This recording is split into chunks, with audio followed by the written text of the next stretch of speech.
अस्सलाम वालेकुम dear students, कैसे हैं आप सब। उम्मीद करता हूं कि आप सब खैर आफियत से होंगे। तो पहले लेक्चर में हमने मैट्रिक्स स्पेस की डेफिनेशन और कुछ एग्जांपल्स देखी थी और फिर हमने इन एग्जांपल्स का प्रूफ स्टार्ट किया। तो लेक्चर नंबर 2 में हमने रियल लाइन पे जो यूजुअल मैट्रिक्स स्पेस डिफाइन होती है उसको हमने प्रूव किया था। आज के दिन हम यूक्लिडियन प्लेन R2 इस पे जो मैट्रिक स्पेस डिफाइन होगी जो कि यूजुअल मैट्रिक स्पेस है उसको हम प्रूव करेंगे। यूक्लिडियन प्लेन R2 कहता है the matric space R2 called the Euclidean plane is obtained if we take the set of ordered pairs of real numbers written and Euclidean metric defined by। कहता है कि हमारे पास ये matric space जो R2 है इसको कहते हैं यूक्लिडियन प्लेन और इसको हम हासिल कर सकते हैं अगर हमारे पास इस तरह के ऑर्डर्ड पेयर हों और यूक्लिडियन मैट्रिक इस तरह डिफाइन की गई हो। तो अब इसको मैं प्रूव करने लगा हूँ कि ये हमारे पास एक मैट्रिक स्पेस है। ठीक है, तो चलिए आइए हम स्टार्ट करते हैं। सबसे पहले देखें कि आपको पता होना चाहिए कि मैट्रिक स्पेस हम कैसे प्रूव करते हैं। ठीक है, तो मैट्रिक स्पेस का मैं क्राइटेरिया लिख देता हूँ। मैट्रिक स्पेस, इसके लिए ना 4 कंडीशंस थी। तो उन कंडीशंस पहले मैं आपको बता दूं कि हमारे पास एक सेट होता है और एक हमारे पास डिस्टेंस फंक्शन होता है। इसको हम कहते हैं कि ये मैट्रिक स्पेस है कब, जब ये 4 प्रॉपर्टी सेटिस्फाई करे। कौन कौन सी? तो पहली प्रॉपर्टी हमारे पास आती है कि ये जो हमारे पास x, ये जो हमारे पास यानी कि अलजेब्राइक स्ट्रक्चर है इसका आंसर जो है वो नॉन नेगेटिव आना चाहिए, यानी कि या ज़ीरो आ सकता है या पॉजिटिव आ सकता है, यानी कि ग्रेटर दैन और इक्वल टू ज़ीरो आना चाहिए। इसका आंसर फाइनाइट आना चाहिए और ये जो फंक्शन है ये रियल वैल्यूड फंक्शन हो, यानी कि इसके जो आंसर आए वो रियल वैल्यूज आए। ठीक है, यानी कि रियल वैल्यूड लिख दें, रियल वैल्यूड। ठीक हो गया, ये इसकी पहली कंडीशन है, इसका पहला एक्सियम है। सेकंड एक्सियम पे चलते हैं M2। ठीक है, सेकंड एक्सियम हमें कहता है कि अगर आप 2 पॉइंट लें, कहाँ से, x से, हमने 2 पॉइंट ले लिए हैं, कहाँ से, x से ले लिए हैं, तो फिर x, y जो है उसका आंसर 0 आए कब, इफ़ एंड ओनली इफ दोनों पॉइंट सेम हो। ठीक है, इसके बाद हमारे पास तीसरी कंडीशन थी। तीसरी कंडीशन को कहते हैं सिमेट्री। ठीक है, ये हमें कहता है, तीसरी कंडीशन को कहते हैं सिमेट्री। ये कहता है कि x, y यानी कि x और y के दरमियान डिस्टेंस जितना होगा उतना ही y और x के दरमियान होगा, यानी कि dx, y बराबर होगा dy, x के। और चौथी हमारे पास लास्ट प्रॉपर्टी आती है जिसको हम ट्राइंगुलर प्रॉपर्टी का नाम भी देते हैं, जिसे हम ट्राइंगल इनइक्वालिटी भी कहते हैं। ट्राइंगल इनइक्वालिटी, ये ट्राइंगल इनइक्वालिटी कहती है कि डी एक्स कोमा वाई जो है ये less than or equal to होगा डी एक्स कोमा जी और plus D G comma y. तो अगर ये 4 प्रॉपर्टीज हम इस पे सेटिस्फाई करवा दें तो हमारा साबित हो जाएगा कि ये हमारे पास एक मैट्रिक स्पेस है। ठीक है, तो इसके बारे में थोड़ा सा मैंने एक्सप्लेन कर दिया था, इसकी डायग्राम भी है इसके साथ एक, वो मैं थोड़ी सी आपको बता देता हूँ। ठीक है, तो ये हमारे पास फ़र्ज़ किया है एक पॉइंट है और ये पॉइंट हमारे पास कौन सा है, ईटा वन और अक्साई वन और ईटा वन। ठीक है, यानी कि ये हमारे पास पॉइंट कौन सा है, अक्साई वन और ईटा वन। ठीक है, और एक पॉइंट हम यहाँ पे ले लेते हैं, ये हमारे पास अक्साई टू और ईटा टू का पॉइंट है। ठीक है, बल्कि हमने यहाँ से लेके यहाँ तक डिस्टेंस लेना है ना, यानी कि x से y के दरमियान डिस्टेंस लेना है। तो ये x है, ये y है, तो x की वैल्यू कितनी है, एक्साई वन एक्साई टू, तो यहाँ पे एक्साई वन और एक्साई टू आ जाएगा। और ये y की वैल्यू कितनी है, ईटा वन और ईटा टू, तो यहाँ पे ईटा वन और ईटा टू आ जाएगा। ठीक है, यानी कि हम ये वाला डिस्टेंस जो है वो फाइंड करना चाहते हैं। ठीक है, इसके लिए डिस्टेंस फंक्शन क्या होगा, तो ये देखें, ये हमारे पास यहाँ पे क्या है, ईटा टू है, एक्साई टू है, और ये हमारे पास कितना है, एक्साई वन है। और इसकी अगर हम बात करें तो ये ईटा वन है और इसकी अगर हम बात करें तो ये क्या है, ईटा टू है। ठीक है, ईटा टू। और यहाँ से हमारे पास ये एक ट्राइंगल बनती है, इस पे पाइथागोरस थ्योरम लगाएं तो हमारे पास एट द एंड यही चीज़ बन जाएगी। ठीक है, और ये जो हमारे पास यहाँ से लेके यहाँ तक डिस्टेंस आएगा ये हम कहेंगे डी एक्स कोमा वाई। ठीक है, और चलें ये आगे बढ़ते हैं, इसको प्रूव करते हैं कि ये हमारे पास क्या है, मीट्रिक स्पेस है। ठीक है, सबसे पहले देखें कि D x comma Y is equal to square root xi one minus eta one whole square और plus xi two minus eta two whole का स्क्वायर है। हमने इसको सबसे पहले साबित करना है कि ये नॉन नेगेटिव है। तो ये हमारे पास स्क्वायर रूट है, तो आप लिखें कि एस क्यू आर टी यानी कि square root function can never be, या the values of square root function, the square root function values can never be, can never be negative, इसकी वैल्यूज कभी भी नेगेटिव नहीं हो सकती। ठीक है, आपको पता है कि स्क्वायर रूट फंक्शन हमेशा पॉजिटिव वैल्यूज देता है। कैन नेवर बी नेगेटिव, इसका मतलब क्या होगा कि ये इसके इक्वल है, तो डी एक्स कोमा वाई की values can never be negative, zero से छोटी नहीं हो सकती। अगर जीरो से छोटी नहीं हो सकती तो क्या होगा, d x comma y greater than और इक्वल टू जीरो, यानी कि नॉन नेगेटिव होंगी। ठीक है, ये हमारे पास एक चीज़ आ गई। नेक्स्ट हमने साबित क्या करना है, फानाइट। क्या साबित करना है, फानाइट। अब ये देखिए यहाँ पे अंडर कंसिडरेशन कौन सा सेट है हमारे पास, R2।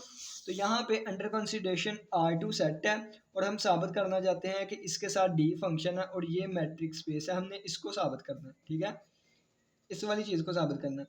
अब ये R2 यानी कि जो भी हम लेंगे R2 में से लेंगे, जैसे हमने ईटा वन लिया और ईटा टू लिया, और जैसे हमने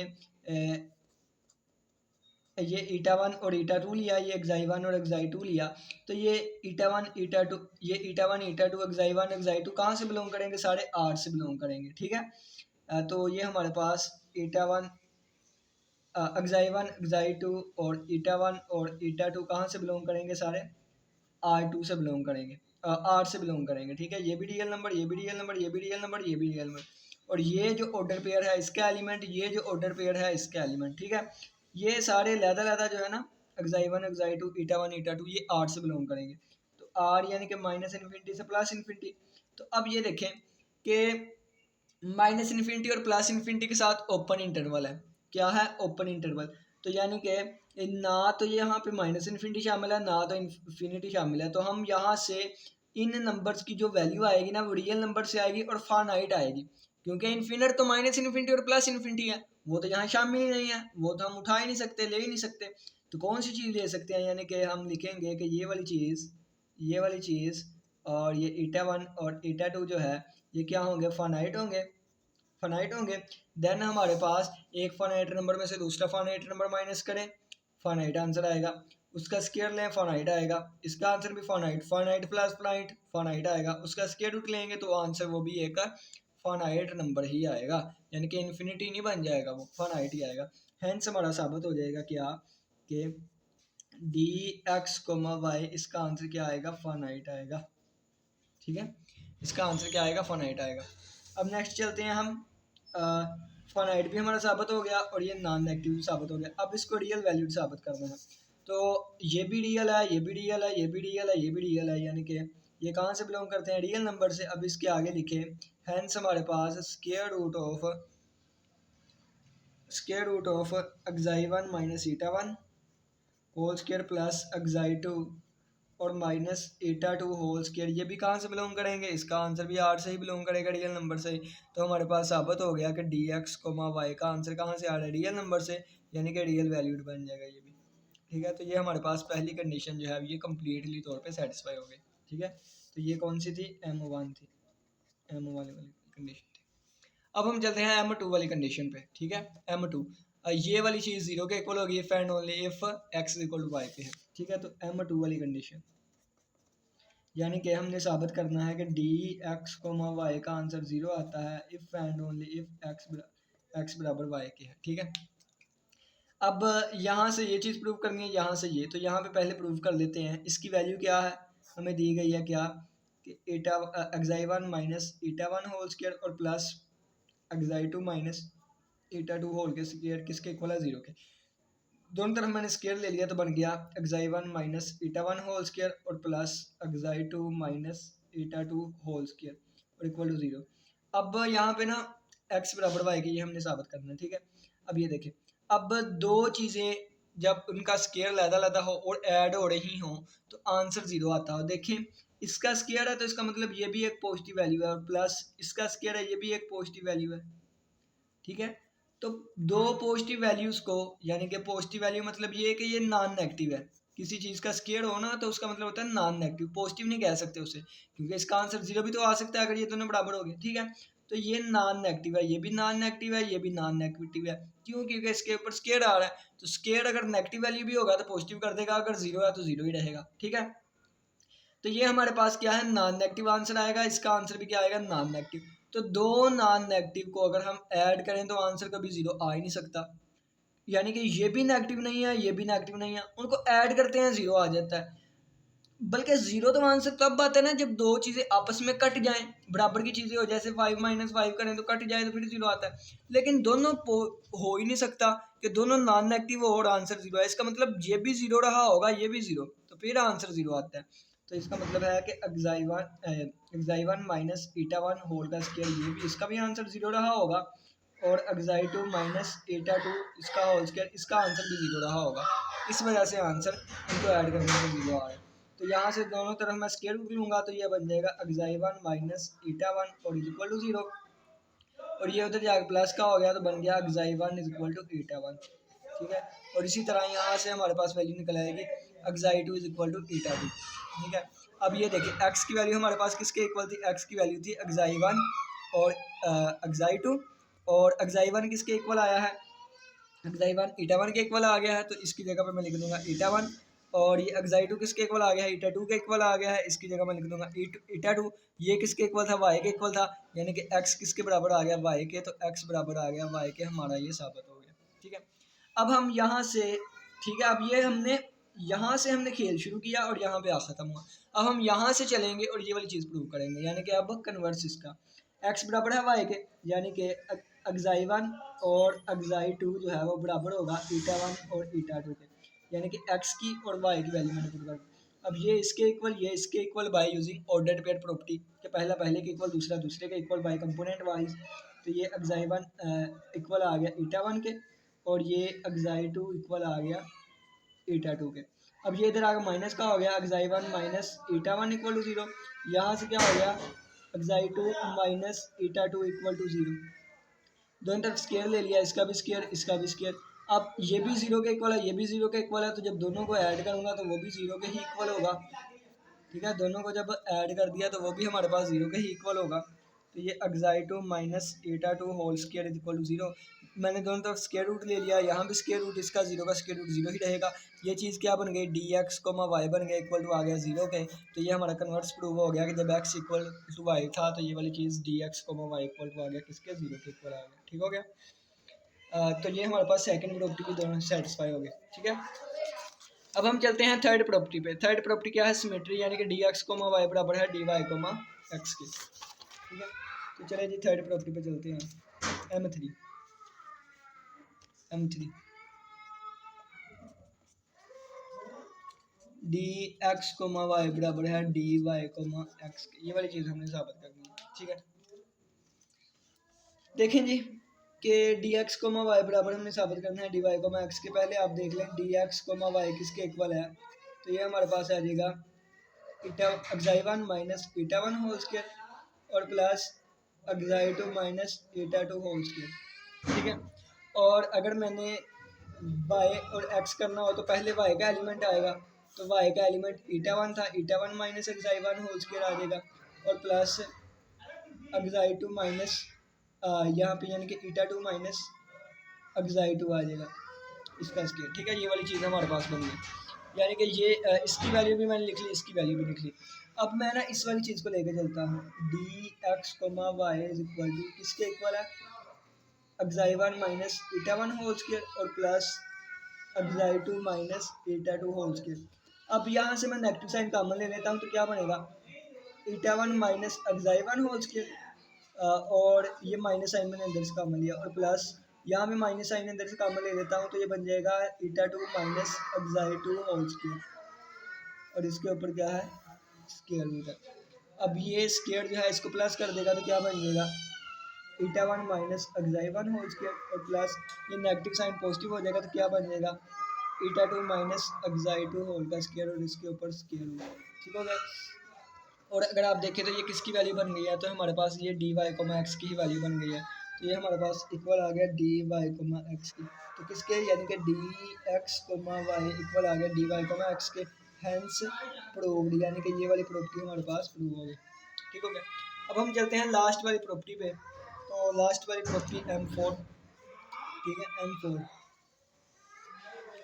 M4 लास्ट वाली प्रॉपर्टी देखिए, वो कहता है d x comma Y less than or equal to होगा डी एक्स कोमा जी और plus D G comma y, इसके इक्वल होगा। ये अब हमने साबित कर दिया।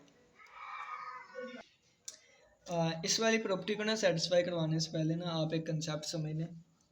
वो कंसेप्ट ये है कि ये जो हम डी एक्स कोमा वाई ले रहे हैं ना, एक्स कोमा वाई, ये जो हम चीज़ लेते हैं, ये हमेशा हमारे पास जो है वो as a standard distance function नहीं चलता। ठीक है, जैसे मैं आपको एक छोटी सी एग्जांपल यहाँ पे दे दूँ। ठीक है, एग्जांपल ये कि अगर मैं कहूँ कि ए कोमा बी और प्लस सी कोमा डी करना हो, अगर स्टैंडर्ड लेके चलें तो आंसर तो इसका ए plus C comma B plus D आएगा। स्टैंडर्ड तो ये है, यूजुअल चीज़। लेकिन अगर मैं स्टैंडर्ड ना करूँ, मैं इस तरह भी इसको डिफाइन करवा सकता हूँ, यानी कि कंडीशन ही देनी है, मैं जिस तरह मर्जी दे दूँ। ठीक है, अगर मैं कहूँ सी कोमा डी है तो आपने इस तरह नहीं ऐड करना, आपने ए को सी से मल्टीप्लाई कर देना है और इसका जो नेक्स्ट आंसर आए ए सी प्लस बी डी आए। तो ये अब मैंने स्टैंडर्ड नहीं इसको एडिशन रखा, यानी कि स्टैंडर्ड के अलावा कोई और रखती है। ठीक है, तो इसी तरह डी एक्स कोमा वाई जो है ना, ये ज़रूरी नहीं कि स्टैंडर्ड हो, स्टैंडर्ड के अलावा भी कोई चीज़ हो सकती है। यानी कि देखेंगे इसकी बेहतरीन एग्जांपल R2 में ही देखेंगे। एक तो अभी हम पढ़ के आए हैं ना डी एक्स कोमा वाई किसके इक्वल है, एक्साई वन, जो कि अभी हम प्रूव कर रहे हैं, xi one minus eta one whole square plus xi two minus eta two whole square. ठीक है, एक तो अभी हम पढ़ रहे हैं ना, इसको कहते हैं यूजुअल यानी कि स्टैंडर्ड डिस्टेंस फंक्शन। ठीक है, इसके अलावा और भी होगा जिसको टैक्सी कैब का नाम देते हैं। ठीक है, टैक्सी कैब मैट्रिक स्पेस, वो इससे आगे हम प्रूव करेंगे। ठीक हो गया। तो कहने का मतलब ये है कि एक से ज़्यादा भी, यानी कि एक सेट पे एक से ज़्यादा भी फंक्शंस डिफाइन हो सकते हैं, अगरचे ये यूजुअल फंक्शन है, यानी कि यूजुअल डिस्टेंस फंक्शन है। तो जब यूजुअल डिस्टेंस फंक्शन है तो ये डिस्टेंस फंक्शन कैसे काम करेगा, जैसे कि 2D में काम करता है, यानी कि यहाँ से लेके यहाँ तक फासला हमने करना है, यानी कि यहाँ से लेके यहाँ तक डिस्टेंस नापना है, तो इसका स्केयर प्लस इस वाले का स्केयर और इक्वल टू इस वाले का स्केयर आ जाएगा, यानी कि अगर ये डी एक्स को वाई है ना। ठीक है, तो चलिए जी आपको मैं यहाँ पे अब बताता हूँ। अब ट्राइंगुलर इनइक्वालिटी असल में होती क्या थी, ये मैं आपको बता देता हूँ। ट्राइंगुलर इनइक्वालिटी क्या होती है, ठीक है, इसको आप समझ लें, वो हमारा प्रूफ खुद ब खुद हो जाएगा। देखिए, ये आप कोई भी ट्राइंगल ले लें, ये मैं कोई भी ट्राइंगल ले लें। अब यहाँ से पहले यहाँ तक जाना, फिर यहाँ से यहाँ तक जाना, तो इस यहाँ से यहाँ, फिर यहाँ से यहाँ तक जाने का शॉर्टकट वे ये है कि डायरेक्ट ही हम यहाँ पे चले जाए। वो छोटे होते कहते होते ना हम कि इत्थों होते जाना फिर इत्थे जाना, यानी कि डायरेक्ट ही हम यहाँ तक पहुँच जाते हैं। यानी कि अगर एक्स जी वाई, तो एक्स से जी जाना फिर जी से वाई जाना, तो डायरेक्ट ही हम अगर इस तरह जाए, ठीक है, तो ये ज़्यादा शॉर्टकट हो जाएगा, यानी कि वन वाले के ज़रिए, ये टू वाला कह देते हैं हम। ठीक है, यानी कि वन वाले के ज़रिए जो है वो ज़्यादा शॉर्टकट हो जाएगा। इसी तरह क्या करने लगा हूँ, देखें, अगर मैं फ़र्ज़ करता हूँ कि मैं इस तरह के ट्राइंगल ले लेता हूँ, ट्राइंगल 3 साइडों वाले कोई भी ले लें, अब ये और ये लॉन्ग कट हो जाएगा, ये शॉर्ट कट हो जाएगा। कोई भी ट्राइंगल ले लें, ये इस तरह की ले ली, ठीक है, तो ट्राइंगल की हमेशा एक साइड जो है वो लेस देन और इक्वल टू रहे करेगी दूसरी साइडों के सम के मजमुआ के। ठीक है, अब ये देखें, अगर मैं मज़ीद कर दूँ, यानी कि ये वाली चीज़, अब भी ये इन दोनों का सम लेंथ ही होगा इससे। ठीक है, और अगर देखें कि मैं यहाँ पे कर दूँ, तो अभी भी ये वाली चीज़ जो है वो छोटी होगी इन दोनों के सम के। मज़ीद इसको कर दूँ मैं इस तरह, तो अभी भी ये इन दोनों का सम जो है वो ग्रेटर देन होगा इससे, यानी कि ये चीज़ शॉर्टकट होगा इन दोनों के। और अगर मैं इस तरह कर दूँ, यानी कि एक साइड ये है दूसरी साइड ये है ट्राइंगल की, और ये हमारे पास इस तरह आ जाएगा, अभी भी ये रास्ता शॉर्टकट होगा, ये दोनों का सम बड़ा हो जाएगा। ठीक है, अब अगर मैं फ़र्ज़ किया कि ये एक साइड, ये दूसरी साइड, अब मैं तीसरी साइड क्या ट्राइंगल बनानी है, तो तीसरी साइड में ये इसके ऊपर ही ले लेता हूँ, फिर ये इक्वल टू वाला केस हो जाएगा, यानी कि इसका और इसको सम करूँगा तो ये तीसरी साइड के इक्वल आएगा। ठीक हो गया। यहाँ पे क्या था, अगर मैं इसको एक्स जी और वाई का नाम दूँ तो ये हमारे पास डी एक्स कोमा जी था, ये distance between z comma y था, और ये distance between x comma y था। तो distance between x comma Y less than रहेगा किसके, डी एक्स कोमा जी के और plus D G comma y के। इस केस में अगर देखा जाए कि अगर हम इसको x कहें, इसको हम z कहें और इसको हम y कहें, तो ये हमारे पास डी एक्स कोमा जी था, ये हमारे पास डी जी कोमा वाई था, और ये पूरा हमारे पास डी एक्स कोमा वाई आ गया। अब ये देखें, ये और प्लस ये आंसर इसके इक्वल आएगा, यानी कि इसमें इक्वल टू वाला केस आ जाएगा। ठीक है, इसमें इक्वल टू वाला, तो दोनों को यानी कि ट्राइंगल में दोनों चीज़ों को लेके चलते हुए हम यानी कि इस वाली को और इस वाली को, यानी कि अगर इसको 1 का नाम दे दें, इसको 2 का नाम दे दें, या इसको 1 का इसका 2 का नाम दे दें, तो फिर हम कंबाइन करके ट्राइंगुलर इनइक्वालिटी इस तरह लिख लेते हैं कि D x comma Y less than or equal to D x comma जी और plus D G comma Y, और इसको नाम दिया जाता है ट्राइंगुलर इनइक्वालिटी। ठीक हो गया। अब ये बात बताने का मकसद क्या था, अब ये देखें ये पॉइंट्स क्या हैं, इसमें points x comma y comma z जो हैं ये कोलिनियर पॉइंट्स हैं। ठीक है, क्या है, कोलिनियर पॉइंट्स है, ऐसे पॉइंट जो कि एक ही लाइन पे वाक़या हो। और ये कौन से हैं, नॉन कोलिनियर पॉइंट्स हैं जो कि एक ही लाइन पे वाक़या ना हो, नॉन कोलिनियर पॉइंट्स। ठीक है, तो अगर देखें कि वो पॉइंट्स कोलिनियर होंगे, यानी कि प्लेन में हमारे पास कोलिनियर पॉइंट्स हैं, एक ही लाइन पे वाक़या है, यानी कि एक ये है, एक पॉइंट ये है और एक ये पॉइंट है, या डिस्टेंस अगर हमने इस तरह लेना है, यानी कि ये हमारे पास x है, ये हम y है, z अगर हम इसी पे ले लें, कोई जहाँ मर्जी ले लें, ठीक है, या ये x y था, z हमने यहाँ ले लिया, या आप कह लें कि ये कोई लाइन थी, ये हमारे पास x आ गया, ये हमारे पास z आ गया और ये हमारे पास y आ गया। तो इन केसेस में हमारे पास हम कहेंगे कि ये डिस्टेंस फंक्शन है। क्या है, डिस्टेंस फंक्शन है। तो किस में, प्लेन में, ये प्लेन में डिस्टेंस को शो करता है, तो प्लेन में डिस्टेंस को शो करता है, तो इसके लिए ये वाली चीज़ आ जाएगी, और इसको हमने इक्वेशन नंबर 2 का नाम दिया, 1 का नाम दिया हुआ, ये देखिए 1 का नाम। ठीक है, और हम लिखेंगे कि अगर ये कोलिनियर नहीं है, अगर ये कोलिनियर नहीं है तो फिर यानी कि ये x कोमा वाई है, फ़र्ज़ किया है, ये हमने कोई z ले लिया है, ये हमने कोई भी अपनी मर्ज़ी से z ले लिया है, तो फिर ये x कोमा यानी कि डी एक्स कोमा जी और plus D G comma y, ये ग्रेटर देन रहेगा किससे, डी एक्स कोमा वाई से। ठीक है, तो यानी कि ये फिर ट्रायंगल बन जाएगी और इस पर ट्रायंगुलर इनइक्वालिटी लग जाएगी, और इसको हम 2 का नाम दें, 1 का नाम, उसको 1 का, इसको 2 का, तो बाय 1 एंड 2 हमारी ये वाली चीज़ साबित हो जाएगी। ठीक है, ये वाली चीज़ हमारे पास बाय 1 एंड 2 साबित हो जाएगी। तो भी नहीं समझ आ रही तो मैं लिखा आपको दिखाता हूँ, वहाँ से आपको अच्छे से समझ आ जाएगी। ठीक है, एक मिनट में लिखा लेके आया,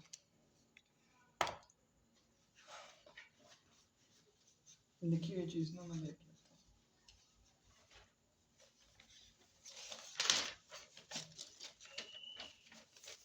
ये वाली एम फॉर प्रॉपर्टी है कि डी एक्स कोमा वाई जो है हमने साबित करना है less than or equal to है डी एक्स कोमा जी और प्लस वाई से जी। ठीक है, एक्स कोमा वाई की कीमत हमने क्या रखी, eta 1 minus xi 1 minus eta 1 whole square plus xi 2 minus eta 2 whole square. ठीक है, ये तो सभी को पता है, स्टार्टिंग से लेके आ रहे हैं। जब मैंने जी ऐड कर दिया तो जी को मैंने जी के पॉइंट्स लेदा होंगे।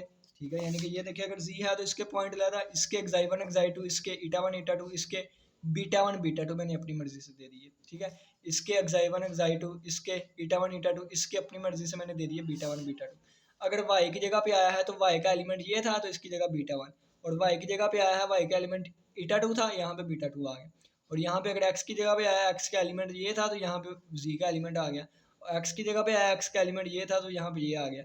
यानी कि मैंने ये इसकी वैल्यू लिख दी, इसकी वैल्यू लिख दी और इसकी वैल्यू लिख दी। ठीक है, अब देखें, कहता है if x y z are non collinear points. Non collinear का मतलब है वो एक ही लाइन पे वाक़या ना हो, यानी कि ये केस हो सकता है।